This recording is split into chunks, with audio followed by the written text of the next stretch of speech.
So hi everyone, welcome to all in one mix. मैं खुशी और मैं आज आपके साथ डिस्कस करने वाली हूँ हमारी ये क्लास 8 सोशल साइंस का क्वेश्चन पेपर। ओके फ्रेंड्स, तो हमारा ये केवीएस का क्वेश्चन पेपर है लखनऊ रीजन का, अभी जो कंडक्ट हुआ था। ठीक है, सो यहाँ पे हमारा जो फर्स्ट क्वेश्चन है वो है हमारा, when a soldier as a group disobey their officers in a army then it is called. तो उनको हम सब बोलते हैं मुटनी। यहाँ पे देखो, जो भी शोल्डर होते हैं, जो भी सैनिक होते हैं, जब वो अपने अधिकारी की बात नहीं मानते हैं तो उनको विद्रोह बोलते हैं। ठीक है, तो वो लोग विद्रोह करते हैं।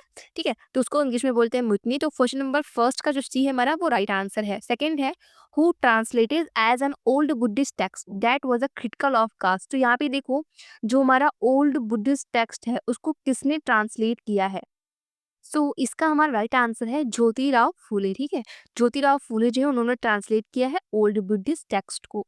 फिर क्वेश्चन नंबर थर्ड हमारा है, followers of Brahmo Samaj started another one in Bombay in 1867। Name this Samaj that fought against social custom like child marriage, remarriage for the widow. ठीक है, तो यहाँ पे देखो, जो ब्रह्म समाज था ये बॉम्बे में स्टार्ट हुआ था। तो ऐसे एक समाज और था जो जो भी हमारे सोशल कस्टम से, चाइल्ड मैरिज थी, रीमैरिज ऑफ विडोज था, उनके लिए फॉट करता था। तो वो समाज का हमारा नेम था प्रार्थना समाज। ठीक है, फिर नेक्स्ट हमारा है friend, question number four, a person who know and studies several language. तो ऐसा व्यक्ति जो पढ़ाई करता हो और उसे बहुत सारी लैंग्वेज का ज्ञान हो, तो वो हमारा होता है लिटरेट। फिर नेक्स्ट है हमारा, which one of the following is a human made resource. इनमें से ऐसा कौन सा है जो ह्यूमन मेड रिसोर्स है। फ्रेंड्स, जो है मेडिसिन टू ट्रीट कैंसर, जो भी दवा है हम लोग बनाते हैं कैंसर के लिए, वो ह्यूमन मेड रिसोर्स है। बाकी सभी जो है वो नेचुरल रिसोर्स है। ठीक है, ये सभी नेचुरल रिसोर्स है।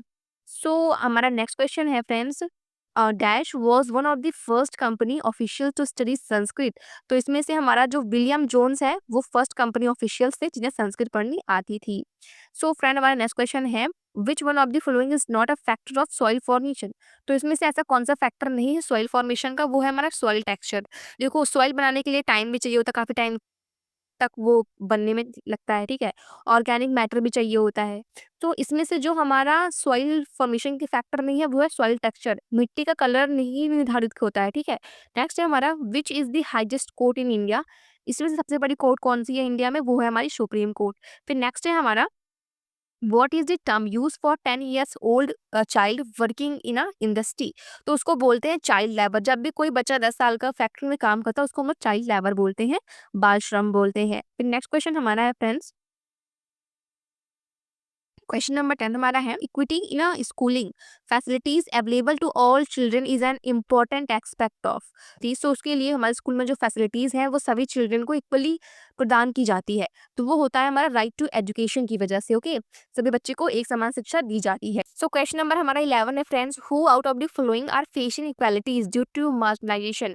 हमारे समाज में ऐसे कौन से लोग हैं जो बहुत सारी असमताओं का सामना कर रहे हैं। हमारा ऑप्शन है वीमेन, दलित, आदिवासी। तो ये सभी लोग हैं, ऑल ऑफ देम, जो इसका सामना कर रहे हैं हमारे समाज में जो इनइक्वालिटीज है। Next one is question number 12 friends, हमारा है, tribal are often refer to the.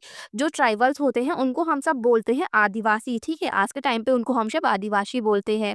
Next है हमारा, dash sector industries our own manage and control by the state और सेंट्रल गवर्नमेंट। यहाँ पे जो हमारा पब्लिक सेक्टर है, ठीक है, जो पब्लिक सेक्टर इंडस्ट्रीज है उसके लिए जो कंट्रोल होता है, मैनेज होता है, ओन, ठीक है, वो सब भी सेंट्रल गवर्नमेंट और स्टेट के अंडर में आता है। हमारा क्वेश्चन नंबर 14 है, under what pretext did the British enact Awadh. तो अंग्रेजों ने किस बहाने जो हमारे अवध है अपने राज में मिला लिया।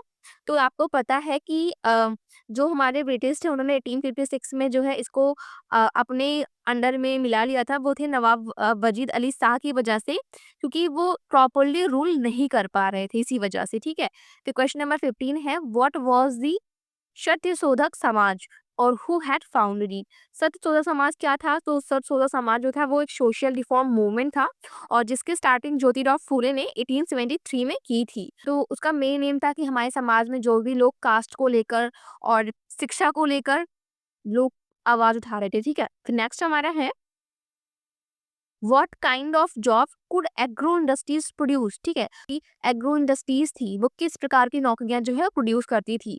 आंसर देखिए, agro industries produce job related to food processing, मतलब जैसे कि हमारे खाना बनाने के लिए, डेयरी प्रोडक्ट के लिए, ठीक है, फार्मिंग के लिए, कॉटन प्रोडक्शन, जूट प्रोडक्शन, इन सभी के लिए वो जो है काम जो है वो प्रदान कर रही थी। नेक्स्ट वन इज हमारा, what are the main factor that influence the population change. अरे पॉपुलेशन में जो चेंज आ रहा है, ठीक है, जो जनसंख्या में वृद्धि हो रही है, कम हो रही है, तो इसमें कौन से फैक्टर्स जो है वो इन्वॉल्व है। सो वो है हमारे बर्थ रेट, डेथ रेट और माइग्रेशन। काफी ज्यादा लोग जन्म ले रहे हैं, कुछ लोग मर भी जा रहे हैं, ठीक है। माइग्रेशन मतलब बहुत सारे लोग एक देश से दूसरे देश में माइग्रेट कर जा रहे हैं, ठीक है, चले जा रहे हैं। क्वेश्चन नंबर 18 हमारा है, what is the use of constitution in making of the society. तो हमारे समाज के निर्माण के लिए संविधान का क्या उपयोग है। देखो, जब तक कॉन्स्टिट्यूशन रहेगी, ठीक है, उससे हमें एक सही गवर्नेंस मिलता है, फंडामेंटल राइट्स मिलती है, हमें जस्टिस मिलती है, इक्वलिटी मिलती है, लिबर्टी मिलती है, एजुकेशन वगैरह मिलता है। सो काफी इंपॉर्टेंट है वो हमारे समाज के लिए। क्वेश्चन नंबर 19 है, what do you mean by public facilities. आप पब्लिक फैसिलिटीज से क्या समझते हो। सो आंसर देखो, public facilities are essential service provided by the government such as water supply. तो देखो, पब्लिक फैसिलिटीज में गवर्नमेंट जो होती है वो हमें वाटर सप्लाई देती है, इलेक्ट्रिसिटी देती है, सैनिटेशन देती है, ठीक है, प्रॉपर हेल्थ हेल्थ केयर देती है, गवर्नमेंट हॉस्पिटल ट्रांसपोर्ट देती है। सो ये सभी पब्लिक फैसिलिटीज है जो गवर्नमेंट हमें प्रदान करती है। क्वेश्चन नंबर 20 है, why did Mahatma Gandhi think that English education has enslaved Indians. तो महात्मा गांधी ऐसा क्यों सोचते थे कि जो अंग्रेजी शिक्षा है वो भारतीयों को गुलाम बना लिया है। सो आंसर देखो, Gandhi believe that English education distance Indians from their own culture tradition. मतलब गांधी जी कहते थे कि जो हमारी इंग्लिश एजुकेशन है ना, वो हमारे इंडियंस की जो कल्चर है, उनके ट्रेडिशंस है, वो उनसे दूर लेकर जा रही है और ब्रिटिश के वेस्टर्न कल्चर के बहुत पास लेकर जा रही है, और इससे हम भारतीय जो है कमजोर होते चले जा रहे हैं। मैंने हमारा suggest 3 way to conserve water. तो हमें 3 वे सजेस्ट करने जिससे हम सब वाटर को कंजर्व कर सकते हैं। सो देखो, हम सब रेन वाटर हार्वेस्टिंग कर सकते हैं, मतलब जो भी बरसात के पानी है उनको हम सब कलेक्ट कर सकते हैं। तो हम सब एफिशिएंट इरिगेशन का यूज़ कर सकते हैं, मतलब ड्रिप सिस्टम, स्प्रिंकलर सिस्टम इनका यूज़ करके अपने प्लांट को सही मात्रा में जितना पानी इनको चाहिए वो प्रोवाइड कर सकते हैं। रिड्यूसिंग वेस्टेज, हम सब जो है जो भी हमारे घरों में जो भी हमारे घरों में जो लीक्स है, ठीक है, जो टंकी बह जाती है, बहुत ज़्यादा पानी वेस्ट हो जाता है, तो हम सब वाटर अलार्म का यूज़ कर सकते हैं, जिससे हमारा जो पानी है वो सेफ बच सके, ठीक है। क्वेश्चन नंबर 22 है, why do you think the introduction of public interest litigation means PIL in 1980s is a sufficient step in ensuring access to justice for all? तो आपको क्या लगता है कि 1980 के दशक में जो जनहित याचिका थी, मतलब PIAL, ये शुरुआत हुई थी, तो उससे सभी को न्याय मिल रहा है, तो वो सुनिश्चित करने के लिए महत्वपूर्ण कदम है या नहीं, ठीक है, तो हमें ये बताना है। सो देखो यहाँ पे जो जैसे कि हम अगर इसके बारे में बताऊं, तो जो PIL है ना, वो अलाउ कर देता है कि जो भी हमारे कॉमन पीपल है, सोशल एक्टिविटीज़ हैं, तो उन सभी को जो भी उनके खिलाफ अत्याचार वगैरह हुए हैं, तो जो भी सुप्रीम कोर्ट है, वो सभी हम सभी को न्याय प्रदान करें। वो हमारे फंडामेंटल राइट्स को ध्यान में रखते हुए हमारे जो भी प्रोटेक्शन ह्यूमन राइट वॉलिटिशन वगैरह हमें सरकार ने दिए हुए हैं, उसकी हेल्प से, उसकी सहायता से हम अपनी आवाज़ को उठा सकते हैं, और सुप्रीम कोर्ट जो है वो हमारी बातों को सुनेगी और सही न्याय देगी, ठीक है? तो वो सही है एक तरफ से। Do you think the victim of the Bhopal gas tragedy got justice? क्या आपको लगता है कि जो भोपाल गैस ट्रेजेडी हुई थी, उसमें लोगों को जस्टिस मिला कि नहीं, ठीक है? तो इसमें देखो, जो विक्टिम्स है भोपाल गैस ट्रेजेडी का, उनको पूर्ण रूप से जो जस्टिस है वो नहीं मिल पाया है। वर्ल्ड कंपेंशन वाज प्रोवाइडेड, मतलब बहुत सारे व्यक्ति को जो है ना कंपेंशन मतलब दिए गए हैं, बहुत सारी विक्टिम हैं जो अभी भी हेल्थ इश्यू से गुजर रहे हैं, लेकिन उसके लिए जो कंपनी रिस्पॉन्सिबल थी, ठीक है, जो यूनियन कार्बाइड कंपनी थी, वो रिस्पॉन्सिबल थी। वहाँ के जो बहुत मेन व्यक्ति थे वो भाग गए थे बाहर, ठीक है, वापस चले गए थे, दोबारा कभी इंडिया लौट के नहीं आए। तो आज तक जो है उन लोगों को जस्टिस नहीं मिल पाई है। So friend, question number 24 है, according to this report, how did people view Mahatma Gandhi? What do you think? They felt that he was opposed to जमींदास but not to the government. So यहाँ पे जो report हमें दी गई, आप इसे पढ़िएगा एक बार। तो इस रिपोर्ट के अनुसार जो महात्मा गांधी है, वो लोगों को किस नज़र से देखते थे। तो आपको क्या लगता है, उन्हें ऐसा क्यों लगता था कि जमींदार के विरोधी हैं वो सरकार के नहीं। यहाँ पे जो लोग हैं वो महात्मा गांधी को लीडर के रूप में देखते थे, जो लोगों का नेतृत्व करते थे, क्योंकि महात्मा गांधी ने हमारे समाज में जो भी इकोनॉमिक जस्टिस थी, ठीक है, जमींदार, इन सब के खिलाफ वो उनके अगेंस्ट भी खड़े हुए, लोगों की हेल्प की है।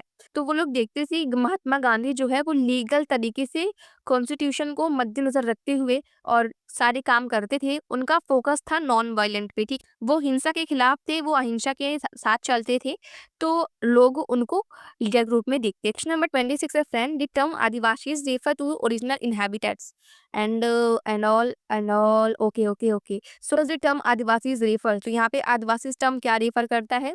तो यहाँ पर देखिए जो आंसर है हमारा ये इसी में है कि जो आदिवासीज़ का टर्म है वो रेफर करता है ओरिजिनल हैबिटेट को, okay. Next one is where does they live, वे कहाँ पर रहते हैं? तो यहाँ पे लिखा है कि वो लोग जो है पर्टिकुलर गुजरात, महाराष्ट्र, राजस्थान, आंध्र प्रदेश, ठीक है न, यहाँ इस जगह पर ये सब भी रहते हैं। तो आपकी सारी जो आंसर है इस क्वेश्चन के सब इसी में मौजूद हैं। क्वेश्चन नंबर जो है 26 का सारे आंसर इस पैराग्राफ में है, ठीक है। क्वेश्चन नंबर 27 का भी जो आंसर है वो सेम ऐसे ही है, सब इसी पैराग्राफ में है। सो आपको उसी में से सॉल्व कर लेना है अच्छे से पैराग्राफ पढ़ के। एंड क्वेश्चन नंबर जो हमारा सेक्शन एफ है, 28 का ए है, 28 का बी है, दोनों मैप अपने बुक में ढूंढ सकते हैं, ठीक है। काफ़ी इंपॉर्टेंट है ये प्लेसेस, आप एक बार प्रैक्टिस जरूर कर लीजिएगा फ्रेंड्स, आपके एग्जाम में भी आ सकते हैं। और अगर आपको इसका पीडीएफ चाहिए, ज्वाइन करें हमारे टेलीग्राम ग्रुप को, लिंक जो है वो डिस्क्रिप्शन बॉक्स में है। मिलते हैं नेक्स्ट वीडियो में, राधे राधे।